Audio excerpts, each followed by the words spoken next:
انتوا احلى متابعين. رمضان قرب والجو كله روحانيات جميله. النهارده هنتعلم مع بعض ازاي نعمل نجمه وهلال رمضان بالكروشيه بطريقه سهله وممتعه، وهتخلي ديكور جراب الفون بالكروشيه مختلف وجميل. اول حاجه قبل ما نبدا جهزوا معايا الحاجات اللي هنستخدمها. هنحتاج خيط قطن، وهنحتاج مقاس ابره، وطبعا عشان تختاري مقاس الابره المناسب للخيط بتاعك هتبصي على التعليمات بتاعه الخيط من ورا. هيقولك لو انت هتشتغلي بابره تريكو هتحتاجي مقاس قد ايه، ولو بابره كروشيه هو راسملك الابره الكروشيه هتحتاجي مقاس قد ايه. طبعا كل خيط بيبقى ليه مقاس الابره بتاعته.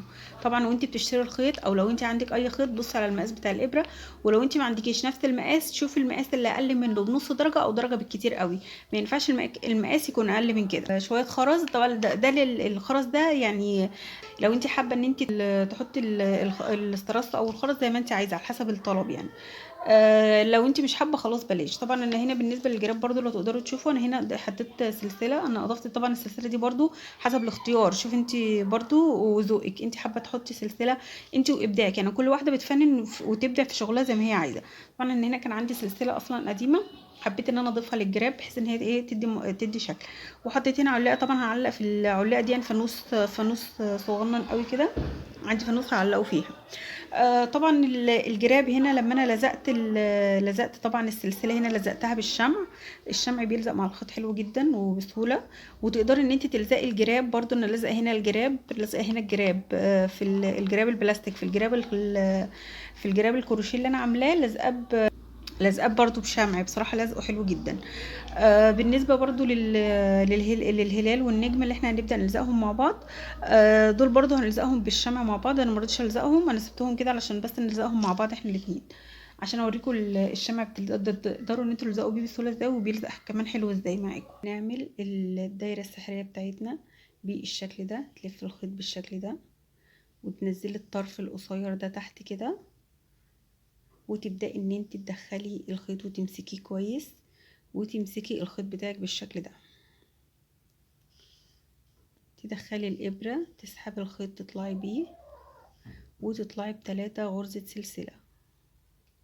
1 2 3.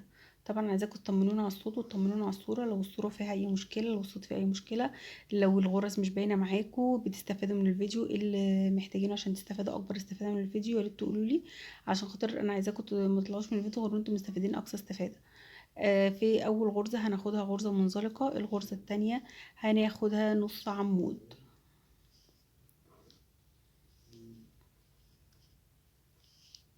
بعدين ندخل في الحلقه بتاعتنا وناخد غرزه منزلقه. كده احنا اشتغلنا اول زاويه من النجمه بتاعتنا بالشكل ده. هنبدا نطلع ب3 غرزه سلسله. 1 2 3. هنسيب الغرزه الاولانيه وندخل في الغرزه الثانيه ناخد غرزه منزلقه، وبعدين هنلف الخيط على الابره ونخش في غرزه السلسله الثالثه ناخد غرزه نص عمود،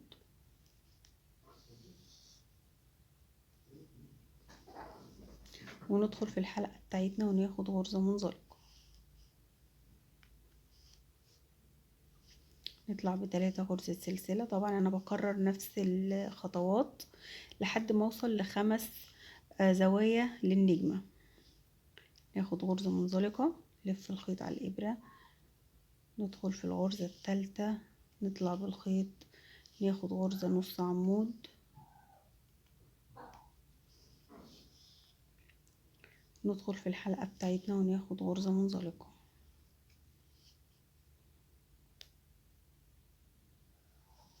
نطلع ب3 غرزة سلسلة. دي اخر فرع في النجمة كده. 1 2 دول 2 3. هنسيب الغرزة الاولانية ونخش في التانية وناخد منزلقة، نلف الخيط على الابرة وناخد غرزة نص عمود.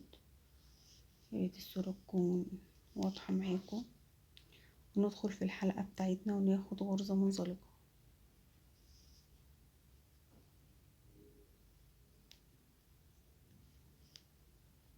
نطلع بواحدة غرزة سلسلة ونبدأ نقص الخيط بتاعنا. طبعا الخيط بتاع الحلقة السحرية ده بنشده بالشكل ده. شدي كويس عشان النجمة ما يكونش فيها اي وسع من المنتصف. شد بقوة، شد الخيط كويس بالظبط بحيث ان هي ما يكونش فيها اي وسع بالشكل ده. ده بيكون شكل النجمة النهائي بتاعنا. طبعا بتقص الخيط وبتقصي كل الزيادات دي، بس بعد ما بتقص الخيط بتبدأي ان انت تربطي الخيط من ورا، ان انت تربطيه من ورا كده. اربطيه كويس، والزيادات الباقية دي كلها بنقصها، وده بيكون شكل النجم بتاعتنا. طبعا انت بتعملي عدد نجوم على عدد النجوم اللي انت هتزيني بيها الجراب عندك. قصيت الخيط ونضفته، و بيكون ده الشكل النهائي ليها بالشكل ده. هنبدأ نعمل مع بعض هلال رمضان. هنلف الخيط، نعمل العقدة السحرية بتاعتنا بالشكل ده زي ما عملناه في النجم بالظبط. نلف الخيط، ننزل الطرف القصير تحت بالشكل ده، نمسك الخيط بتاعنا، نبدأ اننا ندخل الابرة ونشد الخيط، نطلع ب3 غرزة سلسلة، ونبدأ نشتغل 6 عمود بلفة. طبعا غرزة السلسلة دي بتعتبر عمود بلفة. بنبدأ اننا نشتغل 5 على غرزة السلسلة عشان يبقوا 6 كده. 2 بنلف الخيط على الابرة وننزل جوه الحلقة بتاعتنا، ناخد الخيط نطلع بيه. عندنا 3 غرز على الابرة، بناخد الابرة ونطلع من غرزتين، بقى غرزتين ناخد الخيط ونطلع من غرزتين كمان. دي طريقة عمل غرزة العمود بلفة. كده عملنا 6. بنبدأ اننا نشد الخيط بتاعنا ونشده كويس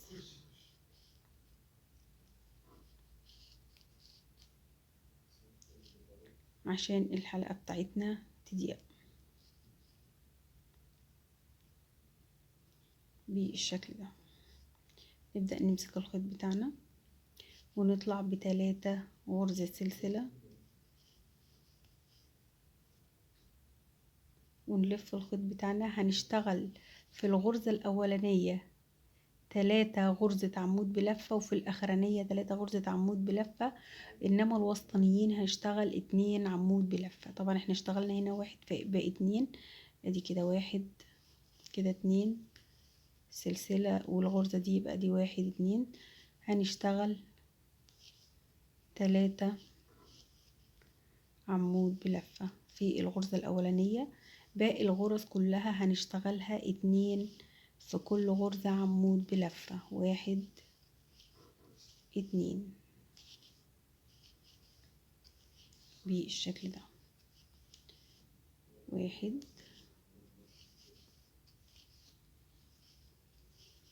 2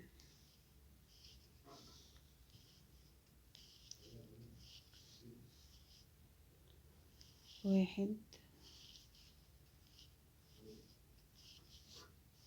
2. الغرزة الأخيرة دي باخد فيها 3 غرزة عمود بلفة. 1 2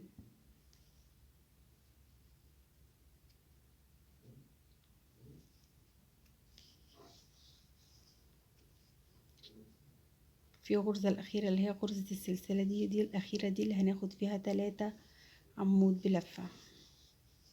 1 2 3.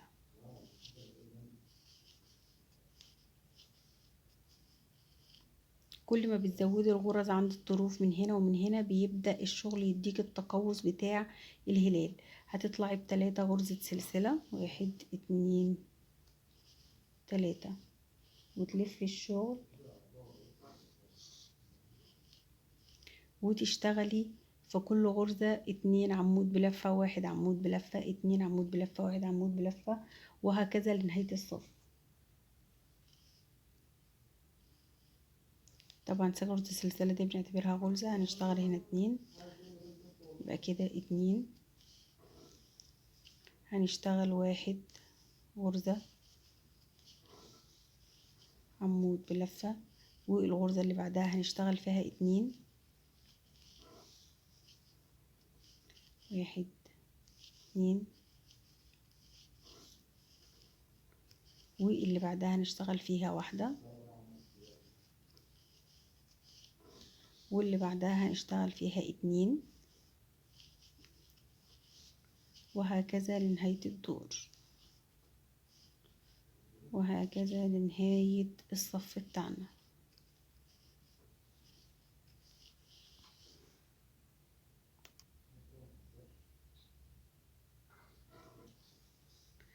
هنطلع ب3 غرزة سلسلة بالشكل ده، ونلف الشغل بتاعنا ونبدأ نشتغل في الغرزة الأولانية تزايد 2 عمود بلفة، والغرزة التانية تزايد 2 عمود بلفة، 1 2،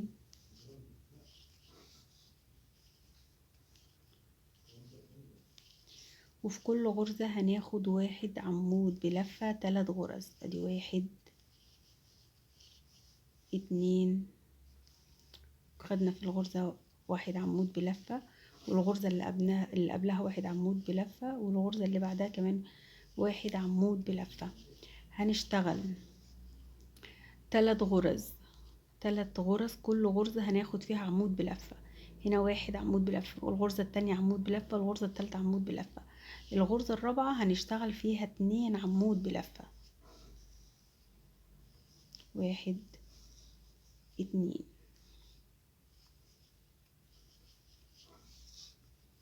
2، اشتغلنا هنا 2 عمود بلفة.